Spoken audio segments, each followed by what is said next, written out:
Sorry.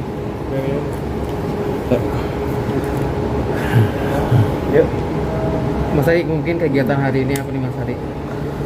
Kegiatan hari ini tadi ada acara di Bekasi, kemudian dapat kabar ada pameran artefak Rasulullah SAW di Masjid Atin, dan alhamdulillah kita bisa ngelihat langsung di sini gitu terbangan. Kesibukannya lagi apa aja sih Mas Ari kalau boleh tahu? Bukan biasa kita ngasih makan anak istri di rumah, ya, ngidupin keluarga gitu ya. Ya biasa kerjaan kantoran biasalah. Lagi fokus bisnis atau lagi fokus syuting nih? Banyak kan di bisnis sekarang sepertinya. Kenapa milih lebih yang bisnis nih Mas Ari sekarang? Sebenarnya kalau bisnis sudah berjalan sambil syuting waktu itu ya, dari zaman syuting kita udah bikin perusahaan dari 2011, dan akhirnya dulu ibaratnya ya enak juga sih sebenarnya berbisnis ya, banyak deg-degannya gitu ya. Kalau buat di TV dulu kita bikin komedi sama Budi Adu, kemudian sama Babe Kapita, tapi emang kepengen sih produksian begitu lagi, apalagi di zaman sekarang nih yang isinya sosmed kebanyakan konten hujat-hujatan. Sekarang ya kayaknya perlu waktunya ketawa-ketawaan lagi gitu. Masa kangen nggak Mas saat syuting itu bareng teman-teman gitu? Ada kangennya juga sih, tapi kebetulan yang lagi dikerjain ini mungkin dunianya beda ya, dan umur udah makin tambah, udah gitu stamina udah nggak kayak dulu gitu, yang bisa sehari syuting berapa tempat gitu kan. Tapi hebat emang kalau kita ngelihat di masa-masa saat itu, dan juga teman-teman yang sekarang ngejalanin, energinya memang hebat banget ya. Karena kalau setiap syuting itu kan pasti capek banget gitu, harus mikir, harus harus tetap fresh gitu. Padahal sehari itu udah berapa titik gitu kan. Bisa lo gitu ya, ternyata gue dulu bisa begitu gitu. Sekarang kayaknya udah milih-milih gitu untuk ngelakuin. Kesulitan ketemu lawan main untuk di komedi atau gimana saat ini gitu? Enggak, jadi ya mungkin sempet kita tuh kena comfort zone ya gitu, udah lebih suka di bisnis gitu, udah kayaknya kalau apa-apa ya mendingan ya kita yang ngerjain bisnisnya deh gitu ya. Nah makanya mungkin teman-teman semua yang sekarang masih ada activity di depan, dan jangan mikirin angkanya dulu gitu, soalnya kalau udah ketemu duit bakalan jadi males gitu. Ibaratnya kalau udah ketemu enakan bisnis, udah begini aja deh, less effort, kemudian lebih lebih menggulung gitu bisnisnya, nanti kita jadi males untuk coba hal-hal baru gitu misalnya. Tapi memang ada ketegangan-ketegangan lain sih, tapi ya semua rezeki dan pekerjaan itu punya ininya masing-masing, keasikan masing-masing.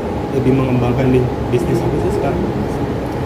Jadi ya sama istri dari 2011 kita kan buka semacam media consultancy ya gitu ya. Jadi dari klien kita bikin campaign online offline, kemudian retail gitu ya. Jadi ibaratnya ya kita asik di situ, kita membuat satu mungkin IP yang orang nggak tahu kalau itu buatan kita, tapi kita happy aja ngeliat dari jauh misalnya kayak gitu. Nah, itu sebuah hal yang kita rasa sebuah kenikmatan aja, jalan produknya. Oh ini ternyata ini diterima masyarakat, oh ini susah nih, nggak bisa. Jadi itu yang membaca pasar seperti itu sebuah pekerjaan yang mengasihkan gitu ya. Kalau ini lagi suka juga di retail juga, dia lagi suka mungkin secara fashion, buka kafe, kemudian terjun ke produksian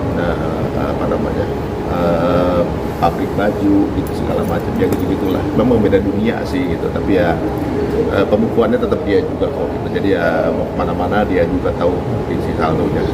Nah, deg-degannya itu ketika menghadapi hal yang seperti apa dalam bisnis? Deg-degan tuh macam-macam tergantung skop bisnisnya ya. Kalau misalnya kita lagi servicing nih, sebuah pekerjaan yang kita lakukan untuk klien servicing, mau nggak mau kan kita harus buat pekerjaan itu maksimal. Pada saat membuat pekerjaan itu maksimal, kita tanggung jawab dengan pekerjaan itu. Kemudian pasti pekerjaan nggak semuanya 100% sempurna.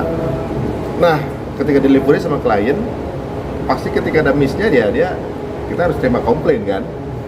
Nah, seorang yang dulunya artis misalnya gitu ya, kemudian kita terima komplain, itu harus dengan was kita terima itu gitu, dan sebagai bentuk dari tanggung jawab gitu.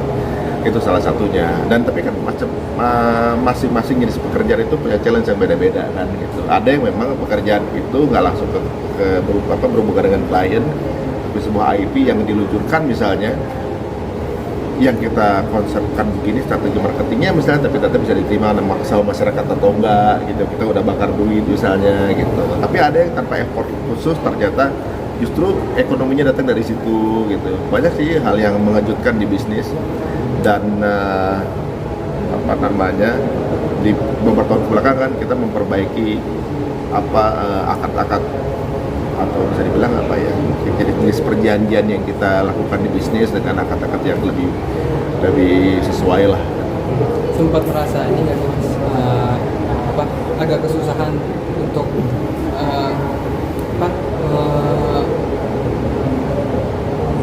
mengganti pekerjaan dari seniman menjadi pebisnis? Perubahan profesi. Kan juga dari 2011 kan udah bisa duluan tuh. Jadi 2011 jadi kita dulu belajar bikin PH kan awalnya kan. Nah kemudian jualan ke TV gitu kan. Nah kita juga ngerasain bagaimana TV itu bayarnya bisa 3 tahun, 4 tahun gitu kan. Terus kita nalangin syutingnya anak-anak gitu kan. Ya itu konsekuensinya sih gitu. Nah kemudian ketika kita merubah pekerjaan dari depan ke belakang, kita rasa sih bukan sesuatu yang sulit ya, karena justru di situ karena kita ngerasa mendingan kita yang produksi aja deh, karena duitnya lebih banyak, capeknya lebih dikit gitu. Nah itu terus keterusan, jadi ya nggak terlalu tertarik lagi sama syuting gitu, nggak terlalu tertarik lagi diundang-undang tamu, nggak pernah mau ngambil gitu ya. Ribut ya paling manajemen gitu, gue nggak mau ngambil lagi gimana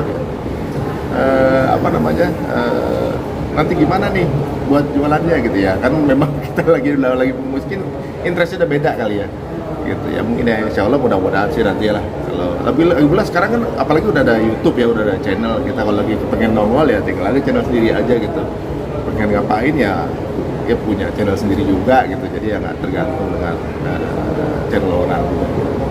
Membangun kerjasama dengan istri sebagai partner bisnis itu seperti apa gimana? Iya sebenarnya nggak gampang susah sih, apalagi ya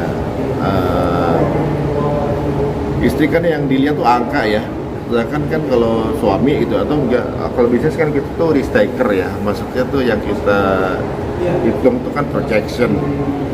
Mau nggak mau kan ada satu hal yang kita lakukan sesuai dengan strategi kan. Ini kok pengeluaran segini gitu kan. Ibaratnya ya kita mesti kebakar sekian, kok segini banyak banget nih. Dia nggak tahu bahwa di proyeksinya akan hasilnya begini dalam berapa tahun atau berapa bulan kan. Nah istri kan sifatnya lebih retail ya. Belinya modal segini, jualnya harus sekian kan begitu ya.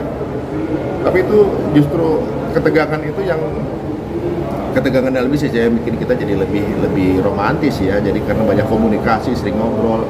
Kalau dipikir-pikir saya tuh hampir 24 jam sama istri saya kan, karena di rumah bareng, berangkat ke kantor bareng, di kantor juga bareng, dia di lantai 1, lantai 2, 3 di saya. Jadi kita bagi bisnis, satu holding manajemen yang sama, tapi dia di lantai 1 khusus dia, 2, 3 saya.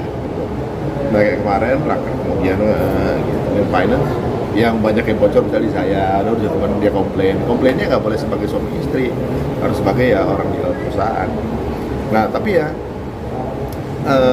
itu yang membuat kita jadi ada dinamikanya ya, nggak lurus-lurus aja gitu. Emang kita pernah berantem nggak? Ya bisa dibilang satu berantemnya, tapi urusan berantemnya adalah untuk supaya lebih baik.